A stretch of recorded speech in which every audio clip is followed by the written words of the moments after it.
Ashton, Jenty, and Omarion Hampton are the two leaders for the Offensive Rookie of the Year predictions. No quarterbacks, all running backs. We'll talk about this coming up next.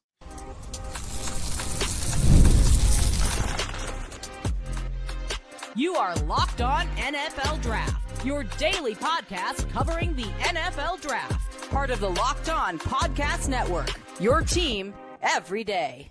Welcome back to the Locked On NFL Draft Podcast, your daily podcast covering your favorite draft prospects, part of the Locked On Podcast Network, your team every day. I'm your boy, Damian Parson. I'm an offensive NFL draft analyst with Bleacher Report. That's my guy, Keith Sanchez. He is the director of scouting with the Draft Network and 2019 national champion with those LSU Tigers. And as always, thank you for making Locked On NFL Draft your first listen today and everyday shot for being our everydayers. Offensive Rookie of the Year predictions, defensive Rookie of the Year predictions, and those second-year breakout candidates from the 2024 NFL Draft heading into the 2025 NFL season. Keith, Offensive Rookie of the Year predictions. Last year, it was our guy, JD5, out of LSU, quarterback who lit the NFL on fire. Bo Nix had a strong year last year as well. Brock Bowers was in that discussion, balling out for the Las Vegas Raiders. There were multiple guys that could have won it, but JD5 walked away with the crown. First of all, Keith, do we think a quarterback from the 2025 NFL Draft is in a position to be able to win the Offensive Rookie of the Year? And if not, who do you have winning? Yeah, this is going to be unique, right? Because usually these type of awards lend themselves towards quarterbacks, right? Like it's usually a layup for a quarterback. And like you said, last year was Jaden Daniels.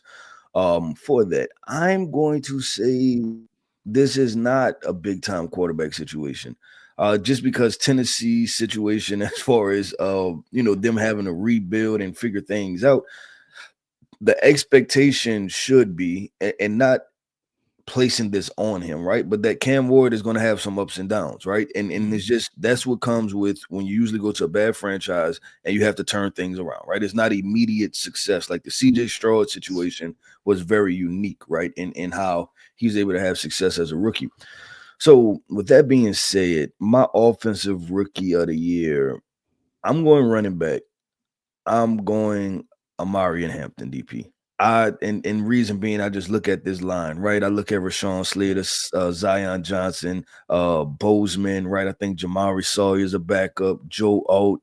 This line is just loaded. Like it's just so good that I just think about, like you said, putting Jonathan Taylor right behind the Indianapolis Colts offensive line when it was a good offensive line. And I expect some of the same things. And I think we discussed this a little bit before, right? With just Najee Harris being there and potentially taking snaps.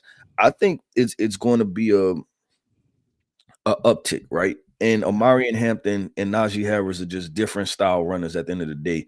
And I think that for what Harbaugh wants, that physical pounding back, Omarion Hampton is going to immediately provide that. Good athlete, high level athlete, right? Like this is a guy that checks all the boxes from an athleticism perspective. So I'm going to Omarion Hampton. Like I'm not a betting guy. I'm not I don't do too much fantasy, but I would be all in. I would be chips in the middle of the table saying, give me Omarion Hampton. This could be a potentially really explosive situation as far as production. Man, Keith, I'm with you because the Chargers are going to Greg Roman's still the OC. He's going to run the ball. That's going to happen. He's going to run the ball. And at first, I was like, man, how much is Najee Harris going to cut into the snaps of Omarion Hampton? And then you just kind of see even, and Najee is a big dude too. He's a big running back. You know what I mean? He's more of a finesse style running back until he gets momentum, and then he'll like stiff arm guys and, run through arm tackles and stuff like that. But like the initial parts of the run, he's trying to break contain. He's trying to get in the open field. Omarion Hampton's like, yeah, I am downhill. My head's down. My shoulders are squared. We're rolling. If you're in my way, let's have at it, right? And Keith, and I know the weight difference. I just looked it up. The weight difference is different from when he played. I didn't realize he was listed at 245 pounds when he played in the league a long time ago. But when I look at Omarion Hampton's build, it reminded me of former Baltimore Ravens and Cleveland Brown running back Jamal Lewis. Like, it reminded me a lot of Jamal Lewis. I didn't realize he was 240. Yeah, they have him listed when he played as 240, 245. I'm like, Jesus Christ. Like, you know what I mean? Like, fullback. that makes a lot of sense. Like when you think back to how he ran, it makes perfect sense. But yeah, I think that he's going to be I think he's going to be that lead dog for John Harbaugh, for Greg Roman, Keith, and I'm saying running backs too. Yeah. They get me going on some names. I don't mean to cut you off, but you bringing up the Jamal Lewis. You talk about like kind of somewhat the glory days of the running back. Remember when it was like the Larry Johnson and Priest Holmes and those guys too. That's we were a proper country. All right, we were a proper country when it was the NFL's best players were running backs. I remember that. That made me think about those names. Before we became flag football, 7-on-7s. But nonetheless, no disrespect to the quarterbacks listening. You know what I mean? Shout out to those those signal callers, but the running backs, they always have a special place on this podcast. All right, always have a special place on the Locked On NFL Draft podcast. Keith, I go to Vegas, man, because I'm with you. I don't think a quarterback. And that's projection. Because it's the whole Cleveland Browns situation. Oh, the Shador. If Shador gets the full season to start the year, and they got weapons over there, they can run. They got 2 running backs now. The offensive line, Kevin Stefanski calling plays, and he fits that kind of pocket passer mold on time. Yet, and Njoku, Fannin, Judy, Cedric Tillman, I couldn't. Then that defense, that's the one. Like it'd be crazy. The storyline, the script will be written very well if the 5th round pick in the NFL draft for 2025 wins Rookie of the Year, Keith. That would be, that would be some stuff to talk about. But I'm not gonna. Again, we don't know if he's gonna actually be the starter. We'll see, or when he starts. I'm gonna go with Ashton Jenty, and I think for me, Keith, is similar to what you talk about with the Chargers. And it's crazy because, wow, I just realized this. Like, we have 3 rookie running backs in the AFC West.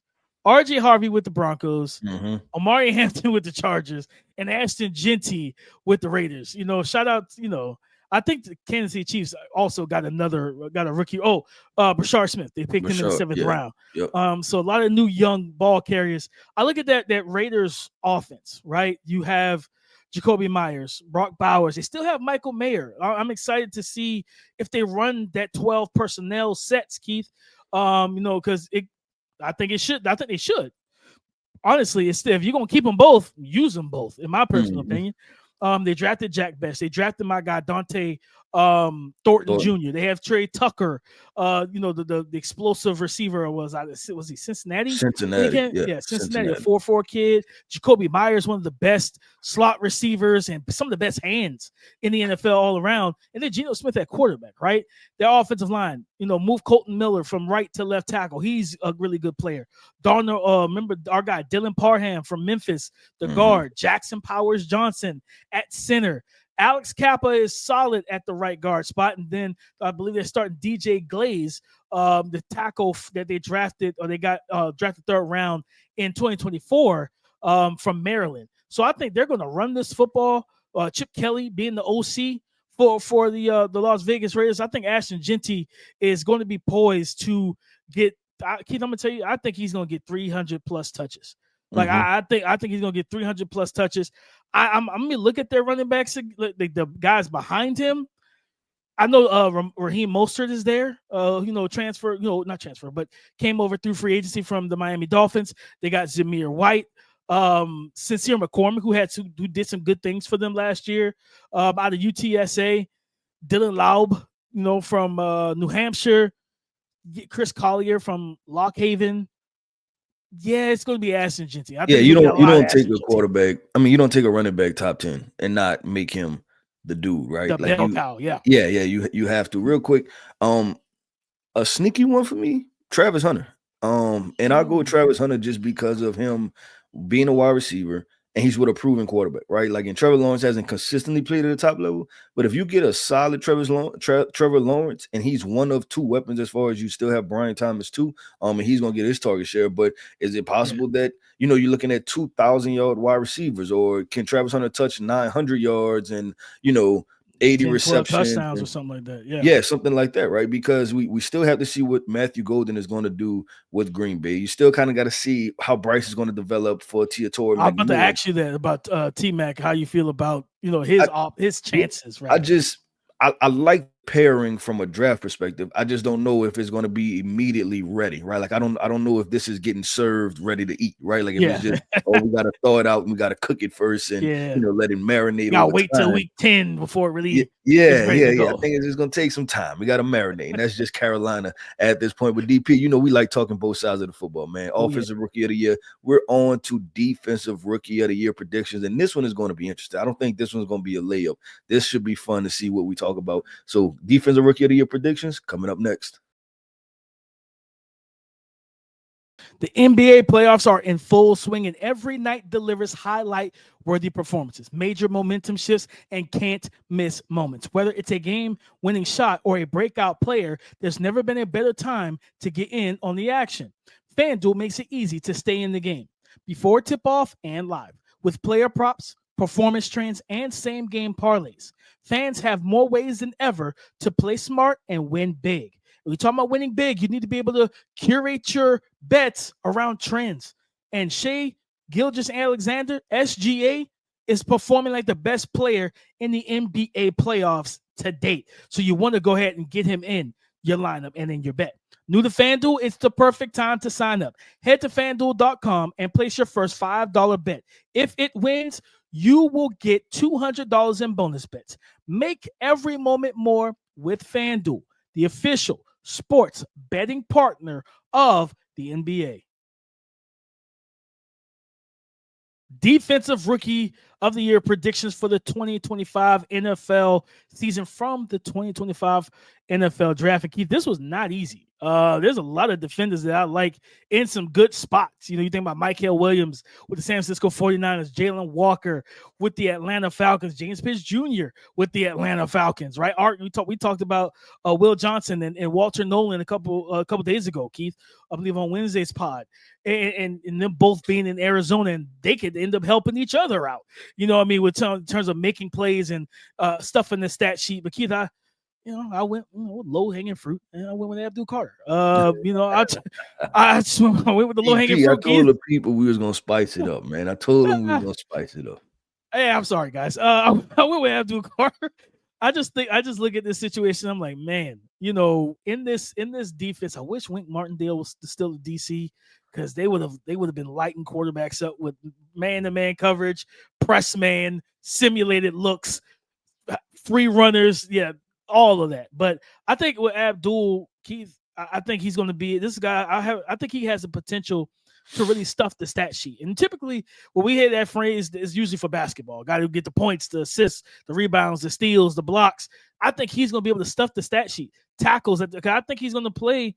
I'll be shocked if he's starting unless we talked about, if they trade Kayvon, then sure, he's starting on the edge. But if you keep Kayvon, you already have Brian Burns. I think he's starting at the off-ball backer. And if he is, I think he's going to make a lot of impact plays, a lot of tackles, being where the ball is, meeting running backs, and all the even though people don't remember that Dak Prescott is mobile because of the injuries, Dak can still run. You know what I mean? Mm-hmm. So, Dak can run. We know JD5 is an elite runner. Jalen Hurts is a great runner. So that's your three quarterbacks in your division all can run and use their legs. I think he's going to be the guy as the hunter, the tracker of these mobile quarterbacks on those first and second downs, and then be the guy to rush off the edge.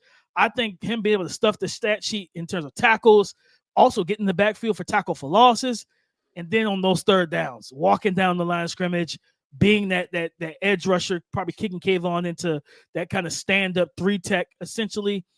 And I think this guy could end up having 7.5, 9 sacks with 80, 90 tackles. I think Abdul Carter's in for a huge season for the New York Giants. So I'm gonna go with the low-hanging fruit in terms of my favorite to win the DROY, the Defensive Rookie of the Year. But there is some other guys. It was not an easy decision.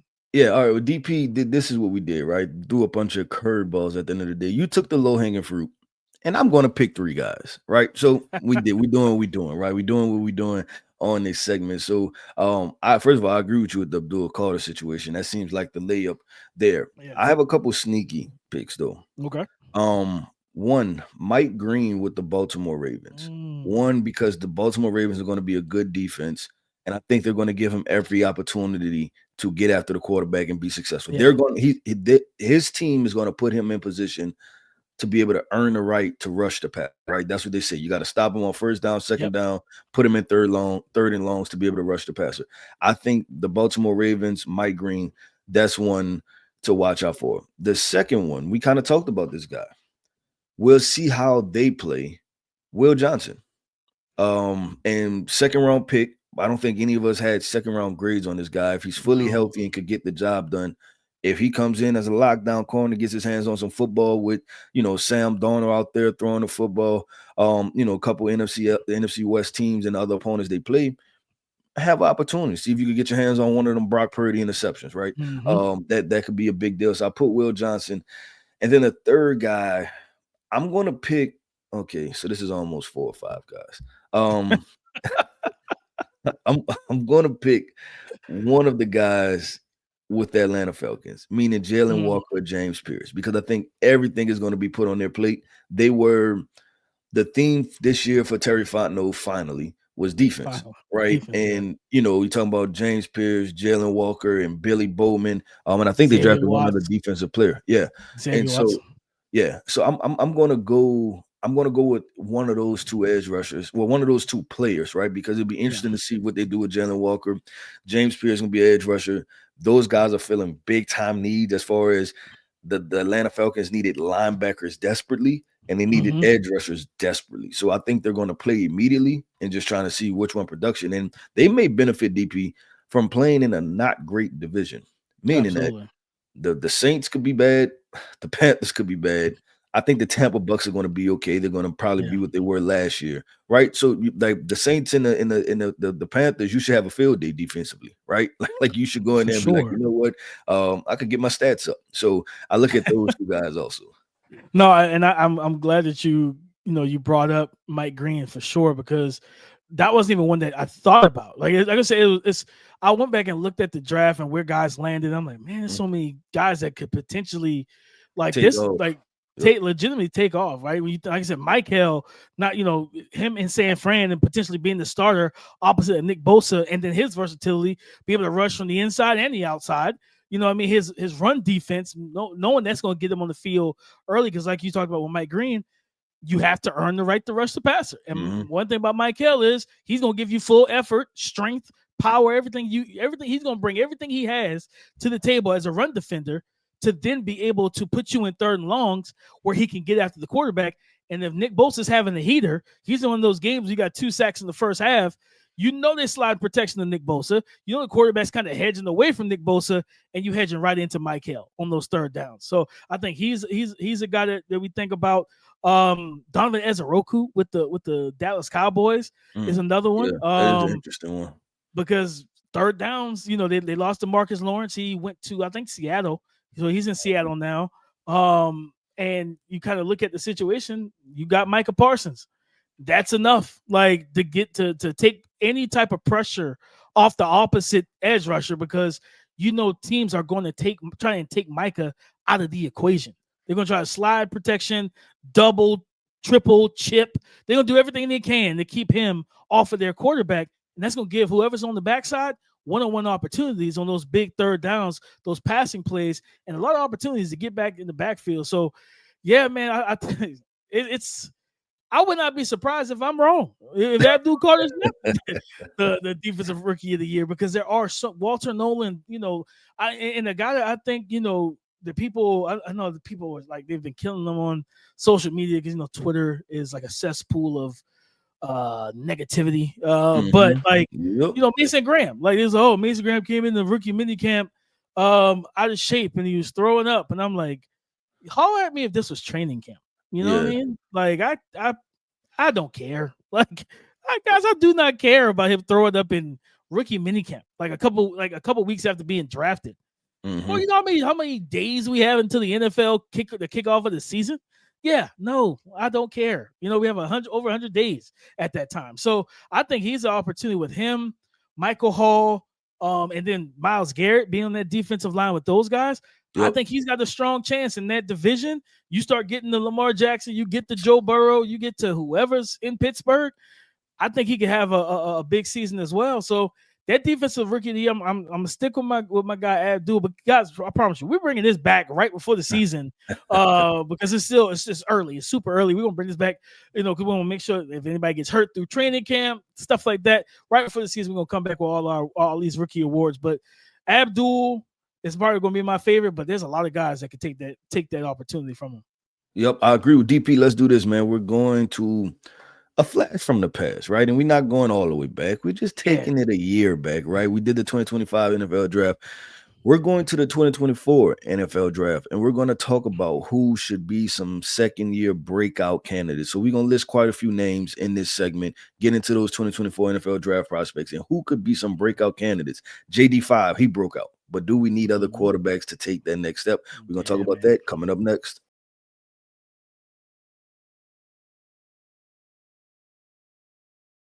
Thank you for making Locked On NFL Draft your first listen today and every day. Shout out for being our every day or second year from the 2024 NFL Draft, second year breakout candidates. Keith, I go right to the first overall pick, Caleb Williams. Man, yep, that's why we're going. I think with Caleb, Keith, and we had the conversation. Ben Johnson now, and the Bears did this 2 times with the last 2 quarterbacks they've drafted, Justin Fields and Caleb Williams. You had a coaching staff that you were sour on, you knew weren't good for you.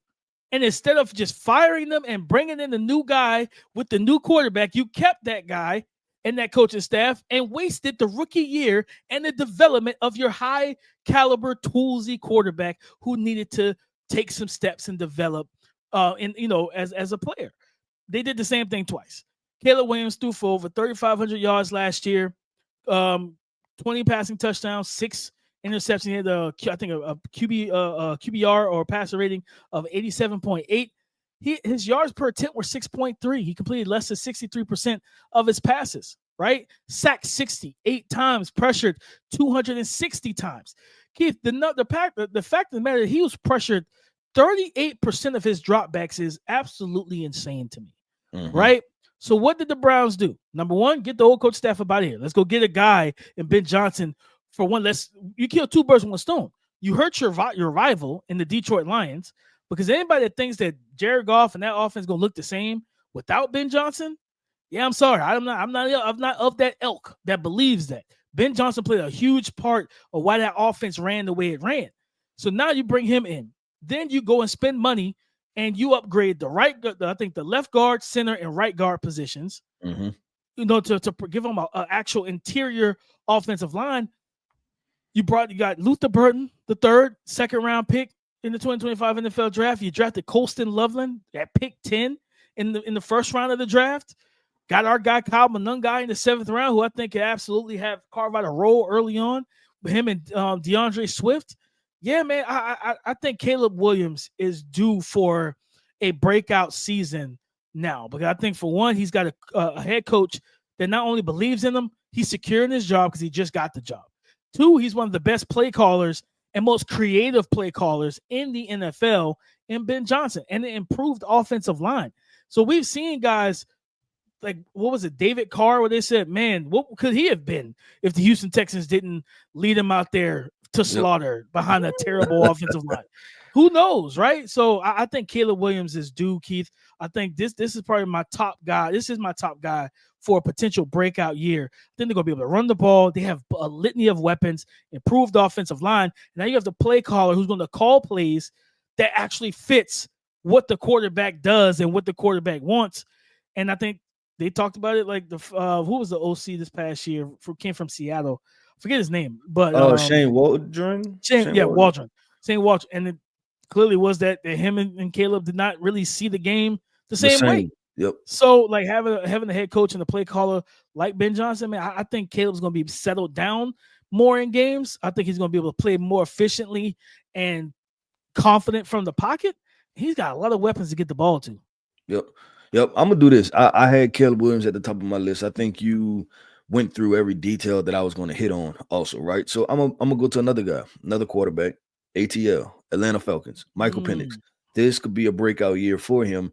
He finally gets to be the guy in in mini camps and OTAs and training camp, the entire offseason, right? The entire preseason. Like, he gets to step in and be the guy. We talked about this just with the OC, right? And him coming from that Sean McVay tree, and how it's usually easier for quarterback. Like, it seems to be a friendlier quarterback system, right? Then you think about just the weapons, right? And I know there's been rumblings about the Atlanta Falcons not being happy with Kyle Pitts and things like that, but all I can't project roster moves, right? What I can project is what they have on their team right now, and it should be pretty doggone good when you talk about Kyle Pitts, Drake London, and still being able to hand the football off to Bijan Robinson, but also throw him the football. So I look at the Atlanta Falcons, I look at Michael Penix as a potential breakout guy. The other guy I wanted to hit on, what should be the expectation for JJ McCarthy if he's the starter? That's the one. And it's crazy because I honestly forgot about JJ. Like, when you think about, because he was out of sight, out of mind because of that injury. Out of sight, out of mind. Yep. So, Sam Darnold, there was a lot of they might trade JJ McCarthy and hitch their wagon to Sam Darnold. I'm like, yeah, you do that, everybody's getting fired. Like, everybody's getting fired. Like, that doesn't make any sense. I think JJ McCarthy now, he comes in, and Kevin O'Connell is making sure, hey, we run the ball.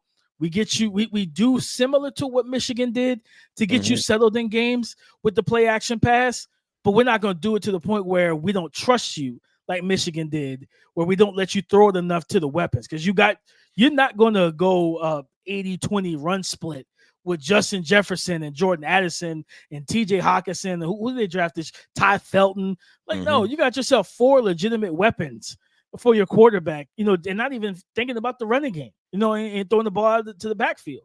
So I think JJ McCarthy, I think they're going to get him.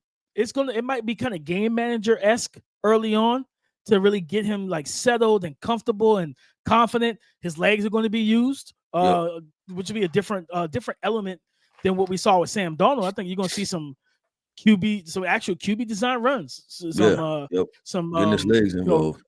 Some read option stuff, things like that. So I think JJ McCarthy is due to potentially be one of those like deep sleepers or the dark horse, in the sense the guy nobody's really thinking about as a breakout candidate, that you fast forward to the end of the regular season, you're like, man, the Vikings are back in the playoffs, and it's with a first-year starter in JJ McCarthy. But Keith, I'm going to flip the script, and I'm going to go to wide receiver real quick, and I'm going to go to Marvin Harrison Jr. I think, Marvin Harrison Jr., of course, coming in again, guys. I tell you all the time, stop using the term generational. You won't set yourselves up like this. But people call him generational. I was probably one of the biggest believers, and I still am, of Marvin Harrison Jr. He saw 116 targets, 62 receptions, 885 yards receiving, 8 receiving touchdowns. He averaged over 14 yards per catch. But it was a lot of the issues were functionality with the offense. It's a run-heavy offense. But not just that, Kyler Murray was not good. He wasn't accurate. He was not accurate last year. The statistic, I think he ranked towards the lower end. Talking about Marvin Harrison Jr., I was just listening to this, might have been on ESPN, and they were saying that he was ranked one of the lower target percentages, where when they targeted him, he ranked as one of the lower, like, on target catchable throws, targets, right? Like catchable targets. So, like, that's a big deal. It was not good. It was not good last year. And watching the tape and everything, like, you see just timing wasn't there with Kyler Murray. Kyler didn't trust him. I think it was the Buffalo game, like the week 1, the first game on the road, and he was seeing double teams. But it might have been the final play of the game on offense. Buffalo left him wide open for whatever reason. And he was streaking down this field, like, just waving his hand. And I think it was like a 4th and maybe 10, 4th and something. And Kyler checked it down. I'm like, Kyler, what are you doing? Like, look to your best receiver. Trey McBride is there. He's an outstanding tight end. I get all that. But there's a reason why you drafted Marv where you drafted him. And then not only that, the fact of the matter, when you look at to me, Keith, when I think about what the offensive coordinator, he's on a hot seat for me, because Drew Petzing, Keith, in terms of motion, 22 routes out of 17 games that he was motion pre-snap. Where you look at other guys, the Malik Neighbors and everybody else, teams are like, they're using motion to give guys easier reps off the line of scrimmage to get away from bracket coverage, to get away from press man, things like that. I think Marvin Harrison is a breakout candidate because I think Kyler said it. The plan is to get on the same page this year, this offseason. You need to, because Kyler, if you don't get on the same page with this young man, 2026 quarterback class, you might be looking at your predecessor. Yeah. They might be looking to replace you. And what they need to work on probably, right? And I haven't dove completely in the film, but just thinking about Kyler Murray's play style, they need to master the scramble drill, right? Remember the years of Peyton Manning and Marvin Harrison Sr., right? And how they just had the scramble drill down pat, and he was always working downhill towards the quarterback, and they knew exactly where to go. But then it evolved, right, with guys like Aaron Rodgers, and they're like, you know what? Don't just worry about working to me, work up the field, right? Yeah. And they need to be. I feel like just because of Kyler Murray's style of play, they need to get that part down packed. That once you run your initial route, how do I get open? Because Kyler's gonna hold on to the football and the back shoulder fade. On film, the back shoulder fade chemistry was nowhere. It'll be times Marv is expecting the back shoulder fade, and Kyler is throwing him upfield. And Marv is looking back at Kyler with his hands out like, what is going on? So, they were on just two different wavelengths last year, and the OC's got to make sure that needs to be their priority in training camp. I know there's other receivers on that team, Keith. I'm feeding Marv in training camp. I am giving him almost every single rep, every chance. That's crazy. Him and Will Johnson on the same team. That is nuts. I forgot. I didn't even realize that. Those going to be some training camp battles that you want to see. But 100%, they need to get on the same page. Because like you said, the scramble drill stuff, knowing how, because Kyler's style is not really a style that Marvin's used to. Marvin's used to the pocket passer, the accurate passer, like a CJ Stroud, where it's I know the ball's going to be where it's on time and where it needs to be. Kyler's used to, hey, when I break contain, because I'm going to break contain, break your right off and work with me, right? So they got some stuff to work on. And I think Marv, if they work on those things, Keith, he could have a really big season this year.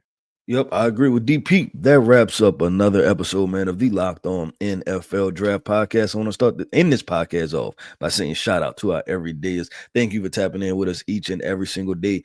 I am Keith Sanchez. You can find me on X at The Talent Code. That right there is my guy, my co-host, Mr. Damian Parson. You can find him on X at DP_NFL. And like we like to say, man, y'all come talk to us because we like to talk back. Go subscribe and follow for free on YouTube, wherever you listen to podcasts, to get the latest episode as soon as it is available. Come and join the conversation again tomorrow on the Locked On Podcast Network, your team every day.